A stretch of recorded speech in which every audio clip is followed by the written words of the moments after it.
The great question. Imagine this. You are standing at the edge of a wild river, its waters thrashing and roaring as though possessed by a mind of their own. Beneath your feet, the earth trembles under the weight of its relentless current. It pulls at you, not with hands, but with something far more dangerous, the illusion of control. You feel it, don't you? The urge to step in, to command the river to obey your will, to dam its flow, to shape its course, to silence its roar. Yet, the harder you imagine gripping the water, the more it slips through your fingers like silk turned to mist. Here lies the great paradox. You were told all your life to take control, to master your destiny, to seize the moment. But no one warned you of the hidden truth beneath this well-worn advice, that the river of your mind does not yield to force. Try to subdue it, and you will only find yourself swept away, lost in the very current you sought to command. Epictetus once whispered across centuries, "It's not events that disturb us, but our judgments about them. And what is the river, if not a living mirror of your judgments? When you fear its power, it drowns you. When you deny its movement, it defies you. When you accept its flow, you begin to move with it." But tell me, have you ever truly questioned this storm inside your head? The endless currents of thought, the tides of desire, the undercurrents of fear, they do not rest. Morning to night, they churn and swirl, dragging your attention this way and that, until you forget that you were ever standing on the bank at all. Marcus Aurelius, emperor and philosopher, stood by his own river of thought and wrote in his private meditations, "You have power over your mind, not outside events. Realize this, and you will find strength." Yet, here's the unsettling twist. If you seek to control the river with brute force, you will fail. But if you surrender completely, you risk becoming driftwood, carried aimlessly by the current. Neither domination nor blind surrender brings peace. So, what is the way forward? What if there is a third path, hidden beneath the surface foam, a way not of control, nor of abandonment, but of mastery, the art of becoming like the river itself, powerful yet yielding, purposeful yet free? Lao Tzu, sage of the Tao, speaks softly across time, "Nothing in the world is as soft and yielding as water, yet for dissolving the hard and inflexible, nothing can surpass it." Do you feel the pull of this wisdom? It is as if the river is not your enemy, nor your obstacle, but your reflection. What you see in its restless waves is your own restless mind. What you hear in its roar is the echo of your own unspoken fears. And if you dare to look deeper, beneath the surface churn, you may glimpse a stillness you never knew existed. But let me ask you, and let this question burn like fire in your chest. If the river is your mind, and the current your thoughts, who are you in this endless flow? Are you the desperate swimmer, fighting the tide? Are you the helpless leaf, tossed by the waves? Or are you something else, entirely?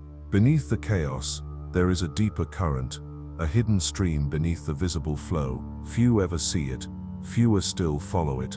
But those who do find a truth so powerful it unravels the need for struggle itself. This is not a passive drifting nor a forceful conquest. It is the ancient art of mastering the mind without enslaving it, of flowing with life without being consumed by it. But before we step into that hidden current, we must first understand the true nature of the storm within.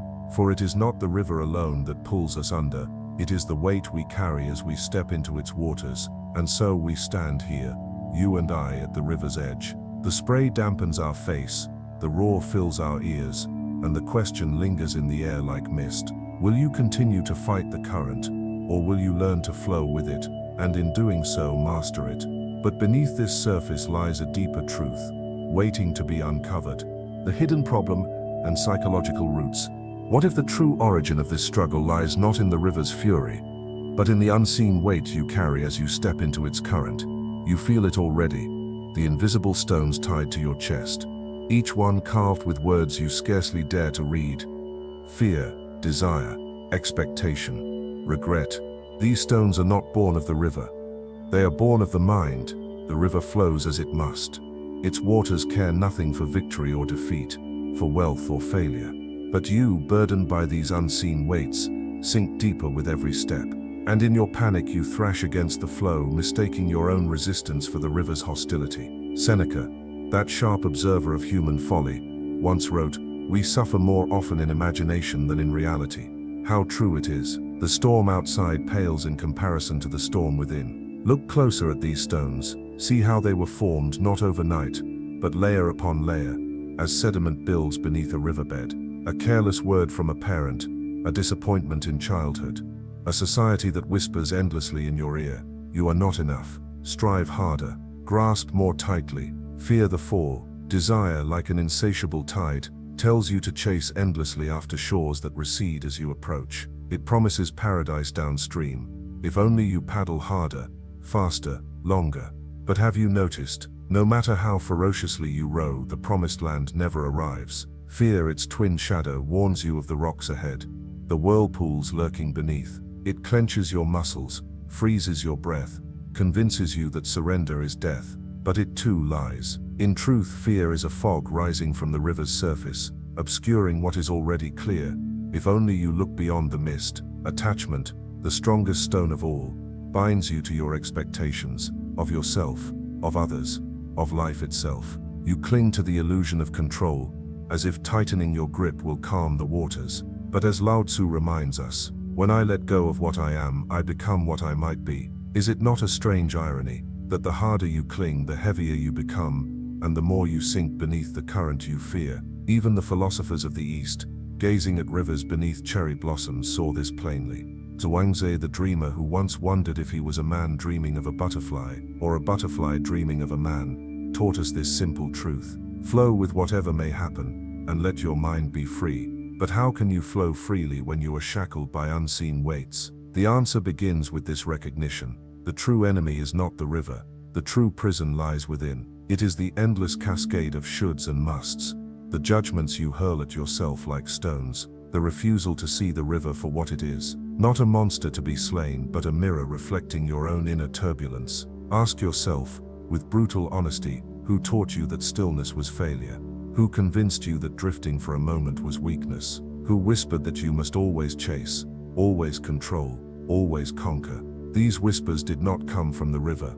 They came from the crowded banks, from those who fear the water even more than you do. Here is the hidden problem, the source of your deepest suffering. You have mistaken the river's natural flow for a threat, rather than an invitation.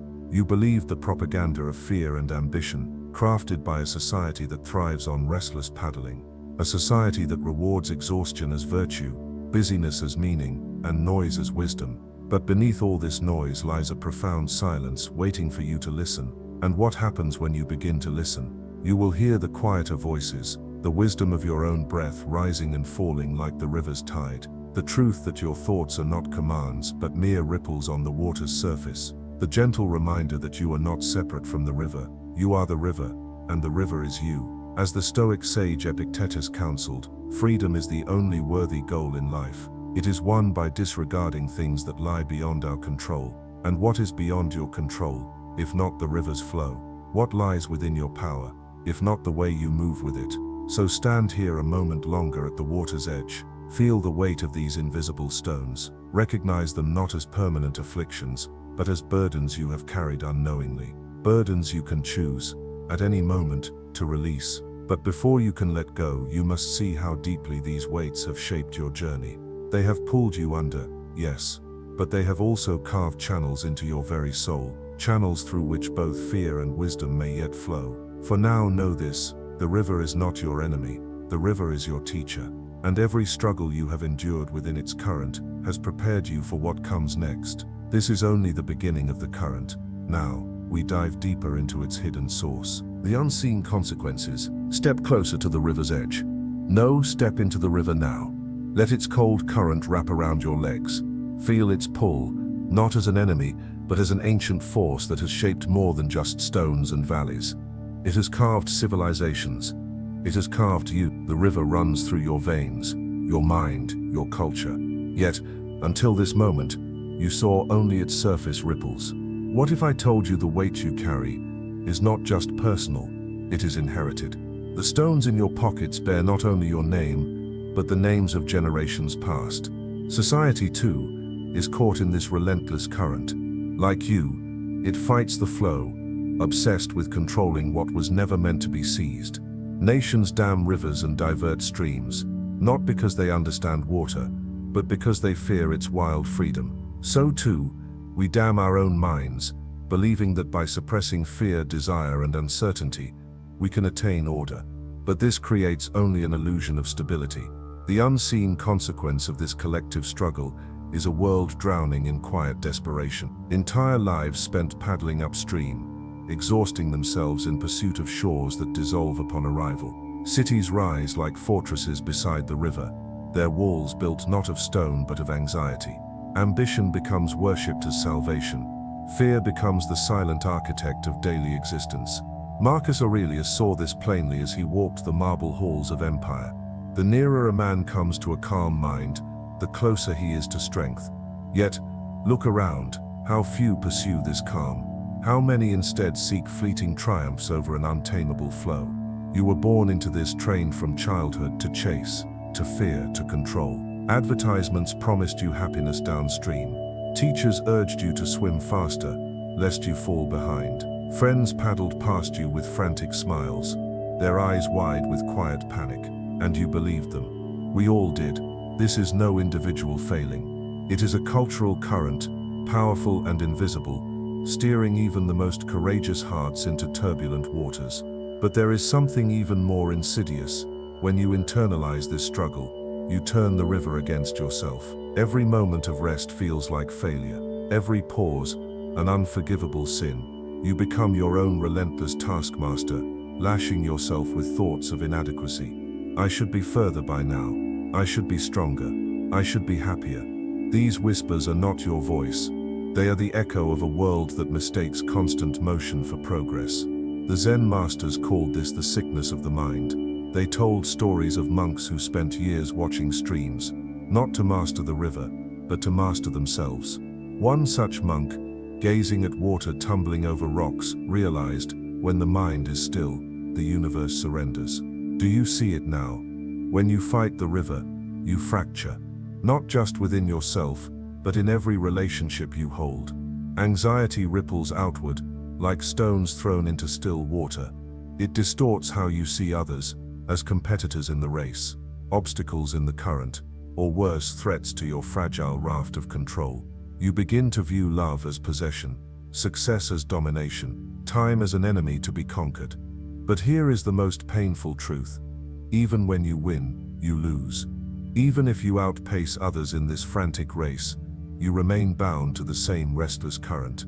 No trophy, no title, no fortune can quiet a mind that has not learned to flow.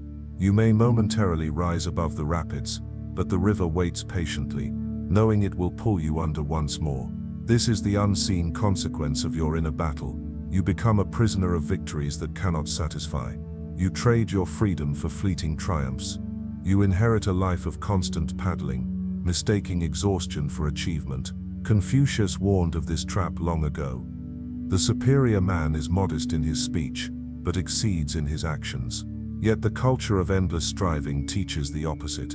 It fills your mouth with boasts, and your heart with emptiness. Now let your eyes rise from the water. Look to the horizon. There you see others caught in the same current. Some are drowning silently, their faces calm as they slip beneath the surface. Others thrash in panic, shouting empty slogans of success and hustle. Still others build precarious rafts from fragile ambitions, hoping they will stay afloat. This is not a river of individual struggle. It is an ocean of shared delusion. And yet, listen, beneath the noise of splashing and shouting, beneath the roar of cultural expectation, there is a quieter sound, the sound of the river flowing as it always has, unconcerned with human folly, the sound of nature's quiet patience, the sound of a deeper truth, waiting to be heard.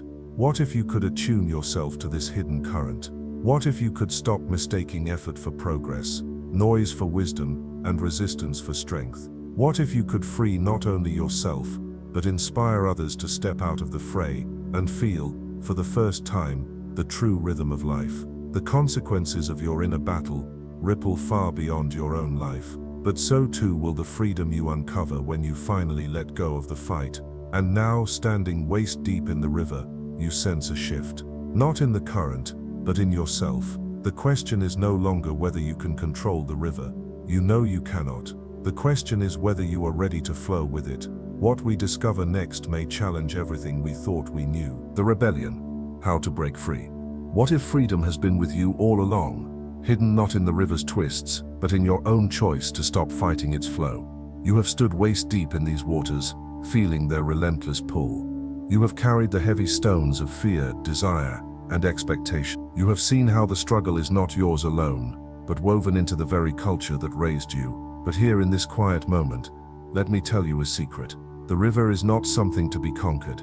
It is something to become. Yes, become the river, not by abandoning your mind, nor by waging war against it, but by learning the ancient art of harmonious rebellion, to defy the struggle itself. This rebellion begins not with a roar, but with a surrender. Not the surrender of the defeated, but the surrender of the wise. Marcus Aurelius, burdened with the weight of an empire, wrote to himself in flickering lamplight, "Adapt yourself to the life you have been given, and truly love the people with whom destiny has surrounded you." He understood what many never will.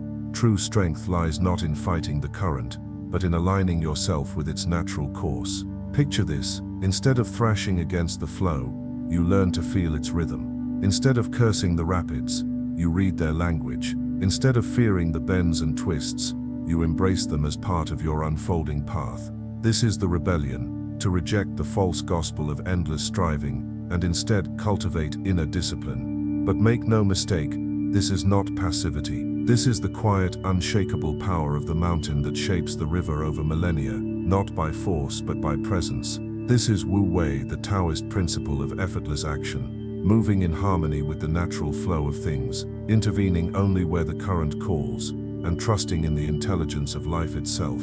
Lao Tzu whispers through the rustling reeds, "When nothing is done, nothing is left undone." In these paradoxical words lies the map to your liberation. Imagine now that you begin to let go of the stones tied to your chest. You release the stone of fear, and immediately you feel lighter.